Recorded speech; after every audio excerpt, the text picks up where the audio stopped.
Hello and welcome back to IXL tutorials. This is Mr. Duffick, and this year with distance learning I remembered that I did this tutorial in mind where the students were using special right triangles, and we have not gone over them yet with the distance learning schedule, so I thought I would do a version of this tutorial for R8 and probably R9 as well, where we are not even touching special right triangles and we're just doing it the alternative way of just setting up our ratios.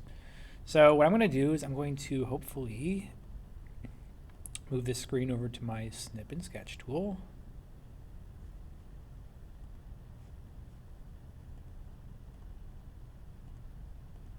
There we go. Okay, and we'll go ahead and do this first problem right here. So with these problems, you have a series of right triangles, right? And you know it's a right triangle because we have our right 90-degree angle down here, and angle S in this case. And the first thing we want to do, of course, is to write our SOHCAHTOA. SOHCAHTOA. Okay, if you want a refresher on SOHCAHTOA, maybe go to my tutorial video on R1. That's some good practice on SOHCAHTOA. But for here, and the point of these problems is we want to find missing side lengths. And in this case, we want to find the missing side length of our S right here. And so this is what I recommend. I recommend we highlight the important pieces of information that we can use to solve for this triangle, and specifically this missing side. So the first thing I would highlight is our missing side. We want to involve side RS in our calculations so we can eventually solve for it. So I'm going to just go ahead and highlight this here with my pen. Okay. What else is important? Well, we know side TR or RT has a length of 7. So we can use that length of 7 to help us solve for RS. So I'm going to go ahead and highlight this side as well, just because we actually know how long it is and it can help us out. Side ST or TS here, we don't really know the length. Okay, we can't really figure it out here so much either yet. So we're just going to leave that alone. We're just going to focus on RS and RT. Okay, and the last piece of information I want to highlight is the angle that stands out to us that, again, we can use to figure out our missing side. And for these IXL problems, that is always going to be the angle they give you here. I would not use the 90 degrees. It's not really going to work for you. I would use one of the other two angles, and since we know 59 immediately without having to do math, I would just stick with 59 degrees as our little theta. Remember the symbol theta, just a Greek symbol that is usually referring to an angle value or an angle measure. Okay, it's kind of like x, it's a placeholder or a variable. So theta is going to equal 59 degrees. That's what we're saying. Okay, and so from here, what we want to do is we want to identify the relationship of our missing sides, or just our sides in general, when it comes to theta. And so, for instance, RS, our side RS, what side is that in relation to theta? And we see that theta is on the opposite side of where that side is. Right? It's on the other side of the triangle, or in other words, it is not touching RS, whereas RT and ST are both touching theta, or 59. And so side RS we label as the opposite side. The opposite side, okay?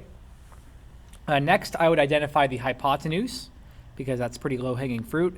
And the hypotenuse, remember, is always that slanted side that is opposite from or not touching the right angle. And so the right angle here, right angle S, is opposite from side RT, meaning RT is now going to be the hypotenuse of our triangle.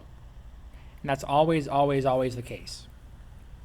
Okay, meaning our last side here, side ST, is going to be our adjacent side, because it is adjacent to or touching our theta, but also not the hypotenuse, since each side could only be one of them. Okay, now we know to solve for RS, we are dealing with an opposite and hypotenuse side. And so which one of our three trig functions, sine, cosine, or tangent, is involving opposite and hypotenuse? And the answer, of course, is sine. Sine equals opposite over hypotenuse. And so we're going to use sine to help us figure out what our missing side is. And so we're going to go ahead and set this up. We have sine of theta equals opposite over hypotenuse, just like that. Okay? And we're going to plug everything in. So we have sine of theta. For theta, we're going to plug in the angle value we tied to theta, which was 59. So we have 59 degrees, like this. Okay? Equals our opposite side, which is missing. And so it's proper to use the vertices or the angles here to denote that.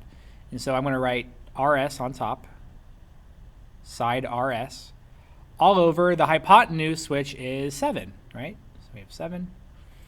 Okay, and the last thing we have to do here to solve for our missing side, RS, or in other words, solve our IXL problem, is to get RS by itself. And to do that, since we are dividing RS by 7 currently, the opposite of division is multiplying, so we will multiply both sides by 7 to get it by itself. And so in the end, we have 7 times sine of 59, or in other words, just 7 sine of 59. You don't have to put the times there if you don't want to. It's the same thing. 59 degrees equals 7's cancel out, and we are left with RS. And so now you can do one of two things. Number one, you can type in 7 times sine of 59 degrees into a calculator.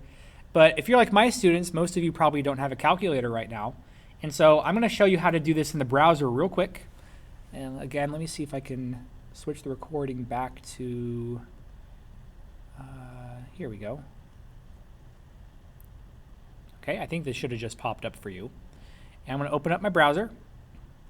And remember, we wanted 7 times sine of 59 degrees. And so I'm just going to type in 7 star for times or multiplication. It's not an X. It's a little star symbol that should be with the 8, the number 8. So 7 star or 7 times sine is SIN of 59. And don't forget this part. Type space and do degrees. Degrees. 59 degrees. If you do not type in the degrees, the browser is going to think you're talking about radians, which you'll probably get to later in your geometry or algebra 2 or whatever class comes next for you. Later on, the difference between degrees and radians. But we want to make sure we are telling the browser that we are trying to do degrees and not radians. And same thing with the calculator. Make sure your calculator is in degrees and not radians, or you're going to be getting it wrong. Okay? So we have 7 times sine of 59 degrees, and it tells us right there, but I'll click it anyway. And that's just going to be 6.00017110491.